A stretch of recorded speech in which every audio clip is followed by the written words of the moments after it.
Gloire à Dieu. Je vais lire dans Marc 4. Marc 4.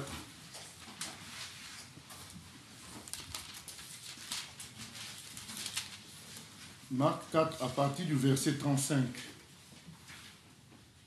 Ce même jour, sur le soir, Jésus leur dit, passons sur l'autre bord. Après avoir envoyé la foule, ils l'emmenèrent dans la barque où il se trouvait. Il y avait aussi d'autres barques avec lui. Il s'éleva un grand tourbillon et les flots se jetaient dans la barque, au point qu'elle se remplissait déjà. Et lui, il dormait à la poupe sur le coussin. Ils le réveillèrent et lui dirent, « Maître, ne t'inquiètes-tu pas de ce que nous périssons ?»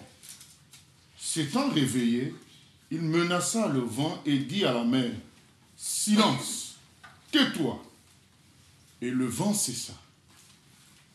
Et il y eut un grand calme.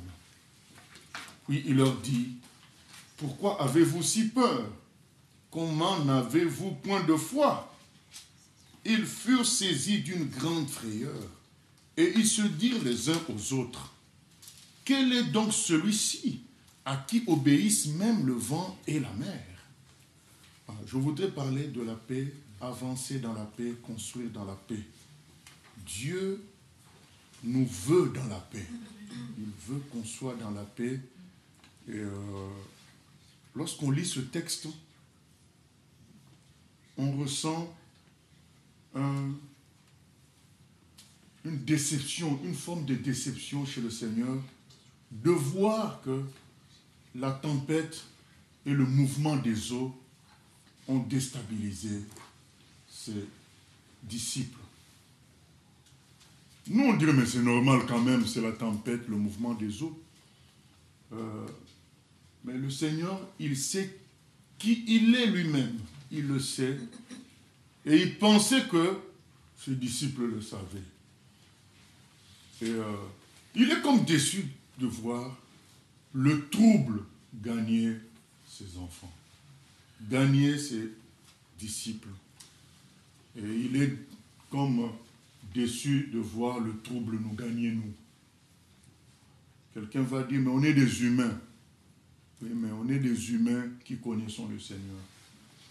Comme eux aussi, ils étaient des humains dans une barque menacée par les flots impétueux et le vent, mais dans cette barque, il y avait le Seigneur. Le Seigneur veut que notre conception de lui soit à la hauteur de ce qu'il est réellement. Il ne veut pas juste qu'on croit comme ça, pour avoir un ticket pour aller au paradis. Non, il veut que notre foi soit totale. Il veut que la conscience de qui il est soit claire et nette en nous. C'est pourquoi il ne se satisfait pas des activités comme on fait là, de culte. Il ne se satisfait pas de ça. Le Seigneur veut nous voir dans une barque traversant la tempête et souriant et dans la paix. C'est ça la vraie vie chrétienne. La vraie vie chrétienne, ce n'est pas le culte. Ça fait partie de la vie chrétienne. La vraie vie chrétienne, c'est cette totalité-là, de temps d'adoration, de louange, d'écoute de la parole, mais des temps où nous sommes confrontés à des phénomènes qui déstabilisent les païens, qui paralysent les païens, mais qui ne nous font rien du tout, parce que celui qui est en nous est au-dessus de ce qui se passe dans le monde. C'est ça la vraie vie chrétienne. Quand Daniel se retrouve face à un roi qui dit « Je veux non seulement qu'on me donne l'explication de mon songe, mais qu'on me raconte mon songe. » Voilà, là c'est fort. On a appelé tous les magiciens. Les magiciens ont dit « Mais dis-nous ton songe et puis on te trouvera l'explication. » Le roi dit « Non, non, vous allez bricoler. Si vous voulez me prouver que vous êtes capable de me donner l'explication de mon songe, donnez-moi aussi mon songe. » Et dans le calme, Daniel va voir le roi pour dire « Donne-nous j'ai oublié le nombre de temps qu'il a demandé, ou 2 jours, un truc comme ça. Il dit, donne-nous un peu de temps, qu'on aille prier notre Dieu, et je viendrai vous raconter tout. Dans le calme, étant sûr de son Dieu, le Seigneur mange la foi. C'est écrit, il est l'auteur et le consommateur de la foi. Le Seigneur ne va pas manger le poulet, ni l'argent, ni la foule. Ce que lui l'apprécie, c'est la foi. Et la foi va produire la paix. Il veut la paix au milieu des enfants de Dieu. Il veut l'assurance au milieu des enfants de Dieu. Souvenons-nous quand les apôtres ont été frappés, fouettés, dans Actes des Apôtres chapitre 4, quand ils se sont rassemblés, quand ils ont été libérés, ils se sont rassemblés pour prier, ils ont demandé en premier lieu l'assurance, c'est-à-dire la paix. Dieu fonctionne dans la paix parce que c'est ça qui montre sa supériorité par rapport aux choses extérieures. C'est la paix.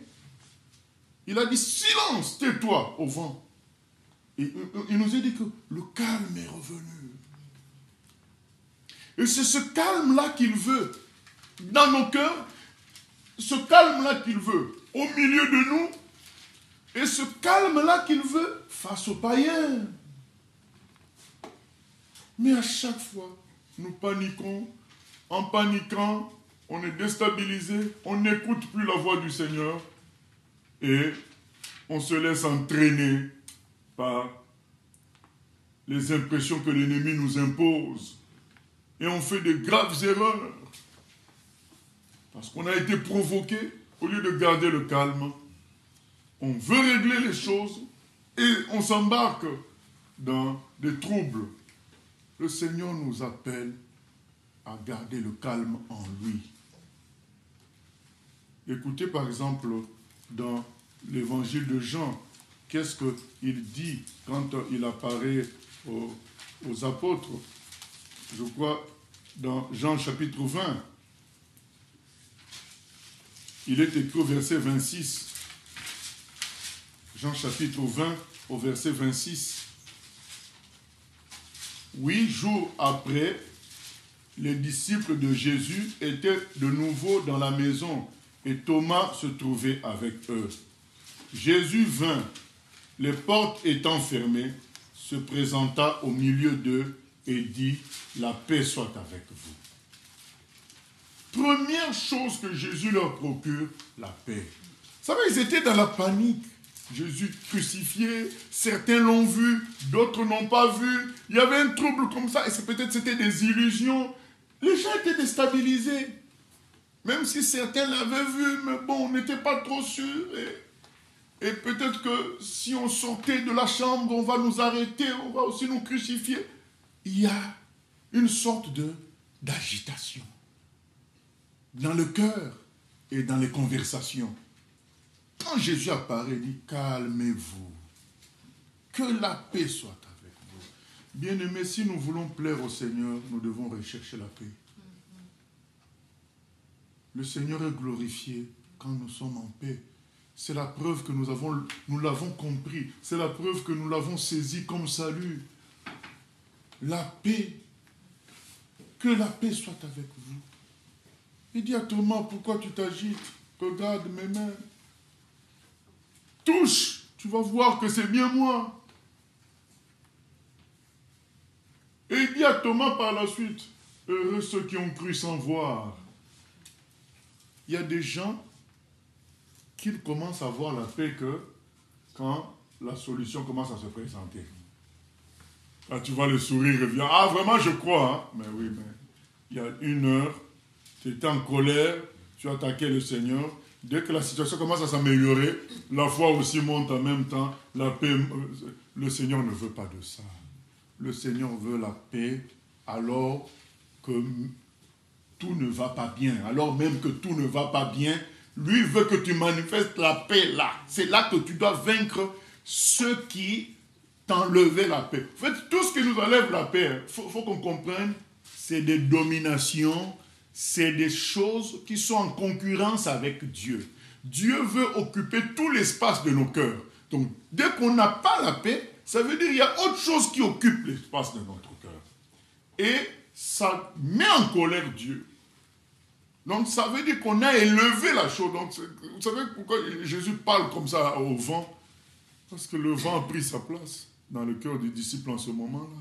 Cette tempête-là a pris toute l'attention des disciples.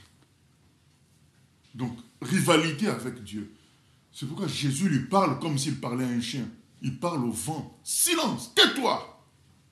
Attends, c'est moi le chef ou c'est toi? Et à chaque fois que nous nous laissons déstabiliser par une menace, par une actualité, par une mauvaise nouvelle, par un mauvais résultat médical, par un échec, Dieu dit, mais c'est quoi? Qui est Dieu? C'est ton échec? C'est ta situation?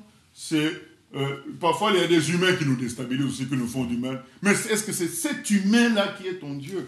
Tu vas passer 4 heures de temps en colère contre quelqu'un. Mais Dieu dit, mais finalement, le temps de m'adorer est écourté, est bloqué par une personne. On met une personne au-dessus. Et le Seigneur n'aime pas ça. Le Seigneur veut la paix. La paix, c'est la preuve que lui, il est au-dessus de ceux qui devaient normalement te déstabiliser. C'est lui qui reste Dieu. La paix, c'est un témoignage de foi. C'est le témoignage que Jésus est au-dessus de tout. Tu gardes la paix. Tu sais qu'il est au contrôle. Là où il y a l'agitation, le Seigneur n'est pas là-bas. C'est une offense pour lui. Nous devons saisir ces choses-là. Bien sûr, cette paix-là est une forme de folie. Parce que la situation impose l'agitation, mais toi tu es en paix. Il faut accepter cette folie-là. Si tu n'acceptes pas cette folie, si tu n'acceptes pas cette foi-là, tu seras toujours dans l'agitation, tu feras des erreurs, parce que tu te comporteras selon la chair. La paix est nécessaire. Dans la foi. Pas la paix que tu te fabriques, mais la paix qui vient du fait que tu sais que ton Dieu existe, qu'il est au contrôle. Regardez tout ce qui se passe aujourd'hui. Covid, les guerres, tout ça amène les gens à trembler, à entrer dans l'agitation, à douter d'un lendemain agréable. Quand ils font ça, ça veut dire quoi? On accepte que notre salut, notre joie, notre bonheur vient du monde. Quand on s'agite par rapport à la guerre, on s'agite par rapport aux crises, on s'agite par rapport au Covid. Donc ça veut dire que notre bonheur est entre les mains d'un virus. Dieu ne peut pas aimer ça. Notre bonheur, c'est entre les mains des présidents qui décident les guerres. Dieu ne peut pas aimer ça. Vous savez, on met ces choses-là au-dessus de lui. Mais quand on garde la paix, on se dit, oui, il y a tout ça, mais moi, ma vie est entre les mains de Dieu. Jésus a dit, mais pourquoi vous vous agitez comme ça?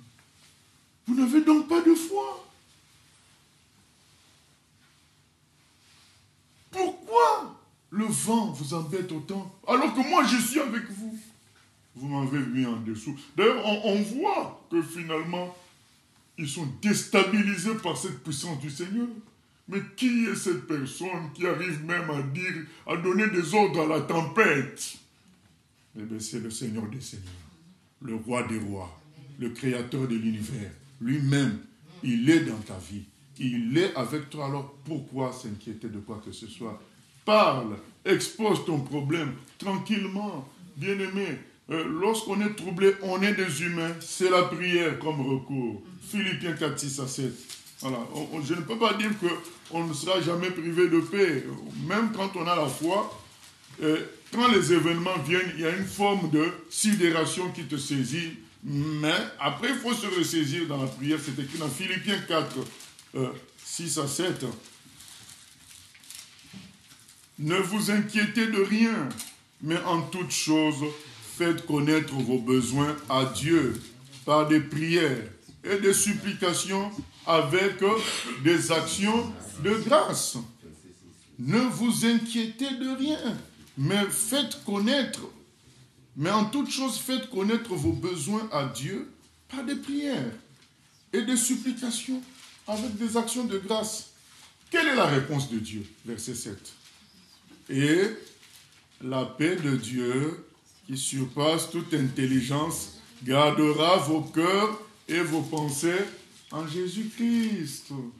On ne nous dit pas qu'on aura la réponse à notre problème. On nous dit qu'on aura d'abord la paix. Une assurance que tout est sous contrôle.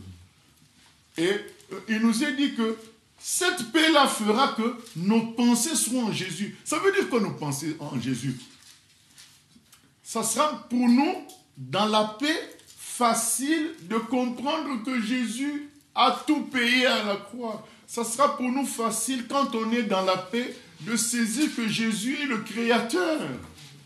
Ça sera facile. Comme je discutais avec une sœur, je disais, mais non, je ne pense pas que tous ces pasteurs-là qui demandent l'argent à gauche, à droite, je ne pense pas qu'ils soient vraiment chrétiens. Mais dire, ah non, là tu dis ça parce que toi tu es différent. Moi je dis non. Quand on a affaire à celui qui a fait les cieux et la terre, c'est lui ton Dieu. Nous prêchons qu'il est parmi nous. Nous prêchons qu'il nous aime. Au point qu'il s'est donné lui-même à la croix. Mais en plus, c'est celui qui a fait les cieux et la terre. Mais c'est quoi l'argent pour lui? C'est rien. Il peut créer ça tout de suite. Tu te retrouves dans ton sac, c'est rempli. Il est tout puissant. Alors, quand c'est lui notre Dieu, quand c'est lui qui nous aime, parce qu'il y a Dieu et Dieu, il y a des faux dieux. Avec des exigences, il faut sacrifier un enfant, il faut dormir au cimetière. Ça, c'est le faux Dieu. Mais là, c'est le bon Dieu. Le Dieu de bonté. On dit même qu'il est amour. 1 Jean 4, 8.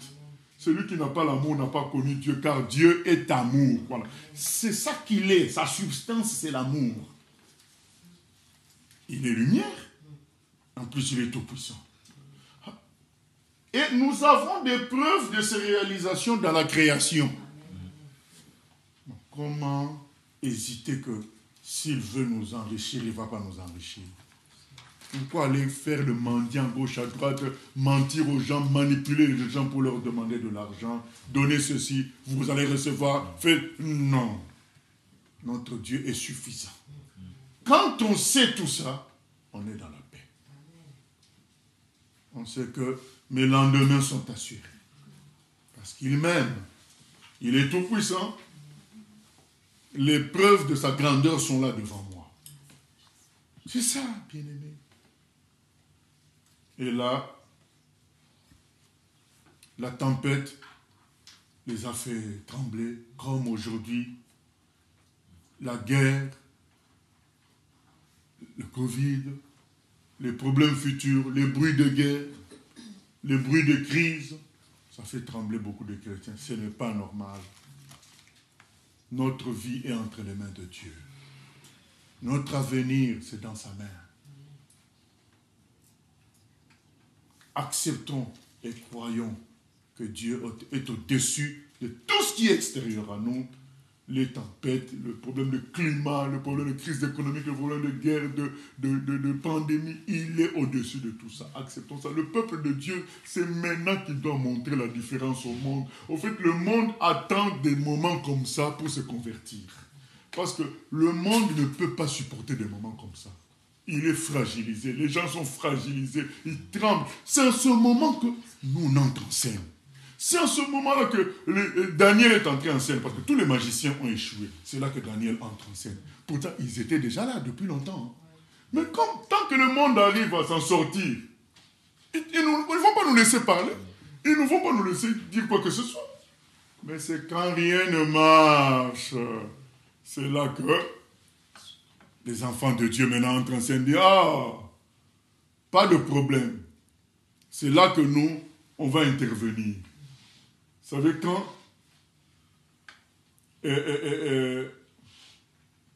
la Syrie dominait Israël, bon, qui s'intéressait au Dieu d'Israël? Personne.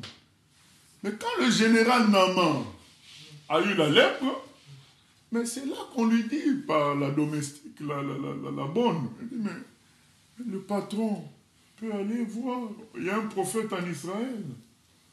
Oh, ah bon? Ben oui. Et quand le roi d'Israël apprend que le général syrien est en train de venir dans une attente de guérison, il dit, mais comment il va être guéri? Élisée lui dit, calme-toi, envoie-le vers moi, il saura qu'il y a un Dieu en Israël. Il saura qu'il y a un Dieu en Israël. C'est là qu'on entre en scène quand le monde est dépassé. On voit les chrétiens dans le même groupe que les païens. Oh la crise, oh la guerre, oh zéro. Zéro, je vous dis zéro. Et c'est là qu'il a déçu Jésus. Mais attends, qu'est-ce qui vous prend là? Je suis dans la barque, vous vous inquiétez d'une tempête. C'est moi le roi. C'est moi le chef de la tempête. Tais-toi! Silence. Bien, mais c'est une réalité. Je ne suis pas en train de dire qu'un chrétien ne peut pas mourir pendant la guerre. Je ne suis pas en train de dire qu'une maison de chrétiens ne peut pas être bombardée pendant la guerre. Je vous dis tout simplement, notre vie est entre les mains de Dieu. On doit être heureux chaque jour parce que Dieu s'occupe de tout. Et s'il y a mort ou s'il y a explosion de quoi que ce soit, Dieu s'occupe de tout. Tout est sous contrôle. Il n'y a rien qui ne le surprend. Ça ne veut pas dire qu'on ne recevra pas des coups, mais tout est sous contrôle. Quand Jésus était à la croix, c'était sous contrôle. Il n'y avait pas une surprise là. Dieu avait prévu que ça se passe ainsi pour notre salut. Voilà. On doit avoir cette paix-là, que tout est sous contrôle, par rapport à tous les événements. Daniel a dit, stop, moi je vais donner l'interprétation. Tous les magiciens ont échoué, Daniel a dit, c'est pas la même chose que pour nous. Notre Dieu peut nous donner. Et c'est de là que le Dieu de Daniel a été connu. C'est des moments dans les moments de trouble. Quand le peuple d'Israël est en train de s'agiter, ah mais Goliath, il nous a dit qu'avant que Goliath n'apparaisse, les gens d'Israël étaient en train de faire des danses de guerre, des cris de guerre, on va les battre. Dès que Goliath est apparu, c'était le calme total. Le calme physiquement, mais l'agitation dans le cœur. Aïe. Dans leur camp, les chants se sont arrêtés. C'était, on va faire comment? On va faire comment? On va faire... Regardez, il mesure 3 mètres. On va faire comment? Il faut une vérité. C'est qui va aller? Personne. Tout le monde est en train. L'agitation, Dieu n'aime pas ça. Maintenant, quand David arrive, il dit, mais quelle est cette agitation? Pourquoi cette agitation? On dit, mais il y a un monsieur qui mesure 3 mètres. Il faut lui trouver quelqu'un pour le battre, sinon nous devenons l'esclave des Philistins. Mais c'est pourquoi vous vous agitez? Vous savez, David, même étonnement que Jésus. Mais ce garçon-là, il a injurié l'Éternel. En se moquant de nous, il se moque de notre Dieu. Eh bien, moi, je vais lui régler son compte. Vous savez, David n'était qu'un enfant. Mais le vieux qui est à côté dit, mais ce petit-là, il insiste comme ça. Il doit avoir quelque chose. C'était irresponsable de leur part. Mais David avait une telle foi. Ils se sont dit, mais il peut faire quelque chose. On lui a même donné l'armure de Saül. Il a dit, non, je n'ai pas besoin de l'armure de Saül. Je vais aller avec mes moyens. Dieu m'accompagne, je vais le tuer aujourd'hui. Donc, même des vieux, des grands soldats ont laissé David. Parce qu'il les a calmés. Mon Dieu existe. Je me souviens d'un témoignage dans une famille musulmane. Les musulmans sont habitués aussi aux démons. Et ils avaient des manifestations perturbées par les démons régulièrement dans cette famille-là. Et un jour, Jésus-Christ est apparu au plus petit qui avait 6 ans à l'époque. Il a dit, ne t'inquiète plus, j'ai réglé votre problème. Va dire à ta maman de ne plus pleurer, de ne plus s'inquiéter par rapport à ces esprits-là. C'est un enfant de 6 ans qui vient voir la maman pour dire, maman, c'est fini. Le calme va venir dans la maison. Ne t'inquiète plus. Un enfant de 6 ans. Et c'est là que le problème des esprits a été réglé. Ils n'ont plus été agités. Et plus tard, la maman se convertit. Et toute la famille s'est convertie à Jésus-Christ. Donc on voit des gens trembler dès qu'on parle sorcier. En Afrique, c'est devenu du commerce. Ah, mais c'est ta tante qui te maudit. Tu dois financer un jeûne de 3 jours. Nous, on va se réunir avec les collaborateurs. Comment financer un jeûne puisque vous n'allez pas manger? Non, c'est comme ça qu'on manipule les gens. Mais c'est ton oncle. Donc, il nous faut 1 mois de prière. Mais bon, il faut quand même, on va réunir des gens. Il faut faire un Western Union. Voilà, les gens, ils se font avoir comme ça. Mais votre travail, c'est de dire aux gens, Jésus va régler tout ça, c'est fini. Moi, j'ai connu une de nos sœurs, elle n'avait pas encore 68 ans, mais dans sa famille, les gens ne dépassaient pas 68 ans. Elle m'a dit, mais pasteur, bientôt moi, ça va arriver, mes 68 ans. Moi, il dit, pour toi, c'est fini. Votre truc là de famille qui élimine les gens avant 68 ans, ça va échouer avec toi. Aujourd'hui, elle a plus de 84 ans. Non. Jésus, c'est le prince de la paix. Il vient aimer la paix. Nous devons comprendre cela. Qu'il est au-dessus de tout. Et manquer de paix, c'est mettre telle chose au-dessus de tout. Même si ce que tu vois est violent. Vous savez, dans l'évangélisation, il y a des gens, même on demande, mais tu aimerais quand même, qui ont des problèmes sérieux. Hein. Vous lui demandez, tu veux quand même compris, bon, si tu n'acceptes pas encore Jésus, mais veux-tu quand même compris? Il dit non. Si tu suis seulement son nom, tu ne vas plus rien faire. Tu vas dire c'est un méchant, mais c'est peut-être un esprit qui a parlé. Il faut mettre Jésus au-dessus de ce nom-là. La personne a dit non, vous sortez dans le parking, vous priez quand même. Seigneur, nous venons te confier cette personne qui a dit non. Nous croyons que tu vas la toucher et changer les choses. Il faut mettre toujours Jésus au-dessus. Et du coup, tu reçois la paix. Et la paix te redonne encore une force nouvelle. Et ainsi de suite. Toujours au-dessus. Au-dessus de tout ce que nous rencontrons. C'est très important. C'est ça qui produit la paix. Et on doit aussi avoir la paix dans nos familles. Il y a des débats dans la famille. Il y a des oppositions. En tant que chrétiens, nous devons faire la différence par notre paix. Pas par des polémiques, des disputes, mais par notre paix. Les gens verront la différence. Ils comprendront que là, il y a Dieu. Parce qu'il y a un calme qu'on n'arrive pas à comprendre. Ta femme comprendra que tu es vraiment de Dieu. Parce que tu n'as pas réagi brutalement à ses attaques. Ton mari comprendra que tu es vraiment de Dieu. Parce que tu n'as pas réagi violemment aux attaques. Le Seigneur, c'est le prince de paix. Et nous devons témoigner de cette paix dans toutes les circonstances. Et souvent, c'est dans la famille restreinte qu'on est souvent déstabilisé par des pics, par des attaques, par des contrariétés. Voilà, c'est là qu'il faut faire la différence, montrer que Jésus est au contrôle, réagir dans l'assurance et dans la paix. Quand on s'agite, c'est qu'on a perdu. Voilà. On réagit dans l'assurance et dans la paix en considérant que Jésus est au contrôle. Quand on s'énerve, on commence à répondre mal. D'ailleurs, il y a un passage dans Proverbe 26 qui dit qu'on ne doit pas répondre au fou selon sa folie. On doit répondre au contraire dans une telle paix d'assurance que le fou lui-même est déstabilisé. Et il comprend maintenant qu'il est fou. Parce que quand tu réponds selon sa folie, il comprend que lui n'est pas fou. Voilà. Il croit que c'est l'état normal. Mais maintenant, quand tu réagis dans l'assurance et dans la paix, l'autre se rend compte qu'il est fou et qu'il doit se calmer et qu'il doit chercher le Seigneur. Nous avons raté beaucoup d'occasions de sauver des gens dans la famille restreinte à cause du manque de paix. On s'est agité comme eux, on a répondu mal aussi.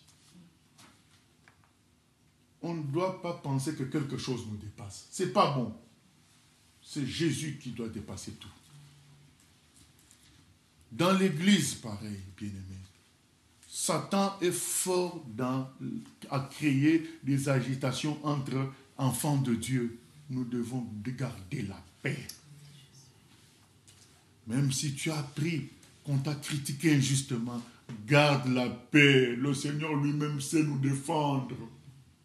Le Seigneur sait nous défendre. Même entre églises, vous apprenez quand même, on nous critique dans telle église. Si toi tu es correct, tu es de Jésus, garde la paix. Le Seigneur lui-même va te défendre. Comme je racontais au bien-aimé dans la voiture, il y a un frère, des gens du voyage qui était dans une autre ville. Ça faisait un moment, mais à un moment donné, ils étaient dans la région de Rouen, ils venaient au culte là où on avait la salle. Et puis quelques années après, il a fait un tour dans la ville. Il s'est dit, mais je vais aller au culte dans mon lieu habituel. Et on n'était plus là, on avait déjà quitté la salle. Et il nous a cherchés. Il est arrivé dans une église vide. Il a dit, mais vous ne connaissez pas des gens de telle église, je cherche. Et puis, ces gens lui disent, ah d'accord, c'était des blacks, hein, qui se réunissaient entre eux. Il dit, mais non, puisque moi j'étais au milieu d'eux. Vous voyez bien, mais Dieu lui-même défend. Donc quand quelqu'un veut se moquer, il veut faire, viendra un jour, Dieu lui-même va défendre. Si on t'accuse injustement, Dieu voit et il sait te défendre. Mais quand on s'agite et qu'on veut se défendre tout seul, c'est là qu'on fait maintenant la gaffe. Au fait, on confirme l'accusation par notre agitation. Mais quand on garde la paix, on se dit, Dieu lui-même a la capacité de parler. C'est tout. Et finalement, quelqu'un comme ça, c'est lui-même qui nous défend. Mais puisque moi j'étais au milieu de donc c'était pas entre eux. C'est tout. Ce n'est pas toi d'aller courir dire aux gens, mais non, c'est comme ça que je me comporte, c'est comme ça que je me comporte. Non. Il y aura quelqu'un qui va te défendre. Même un ange, Dieu va susciter un ange qui va parler un jour devant les gens, mais non, ce que vous dites là est faux. Voilà. Soyons sûrs de Dieu. C'est ça qui produit la paix. À tous les stades, construisons de la paix. Ne parlons que lorsque l'esprit nous pousse. Ne parlons jamais en réaction à ce que les autres disent. Même dans l'évangélisation, ne soyons pas réactifs, tic au tac, parce qu'on se fait manipuler parfois par l'esprit qui est dans la personne. Et disent, toi tu veux défendre. Mais non, mais la Bible c'est pas ça. Oh, non, la paix d'abord. La personne, elle parle. Toi tu attends d'être poussé par l'esprit pour parler. Tu attends toujours. Tu ne fais pas en réaction à ce que l'autre dit. Tu te feras prendre par des démons, des discussions et des débats. La paix, toujours la paix. Dans tout. L'un parle, l'autre attend. Et l'esprit te fait parler et tu parles. C'est comme ça que nous remporterons beaucoup de batailles. Par la paix. Et que Dieu nous aide. Au nom de Jésus. Amen. Amen. Père éternel, nous venons prier pour ce temps de trouble, que ton peuple fasse la différence. Nous venons prier que dans les maisons, dans les familles, que tes enfants fassent la différence. Nous venons prier dans l'église, que les chrétiens matures fassent la différence. Garde la paix et enseigne aux autres la paix. Enseigne aux autres la foi. Que nous ayons une foi qui fera que dans la tempête, nous sourions, nous soyons en paix totale. Et ça sera le moment où le monde verra que tu existes à travers nous. Seigneur, c'est le moment de fortifier ton peuple, de nous enseigner la paix et la foi, afin que beaucoup d'âmes soient sauvées à travers notre attitude et notre parole. Merci encore pour tout, Seigneur, pour ce rappel et cette force que nous recevons de toi. Cette conscience que tu es au-dessus de tout. À toi la gloire, la louange au siècle des siècles. Amen.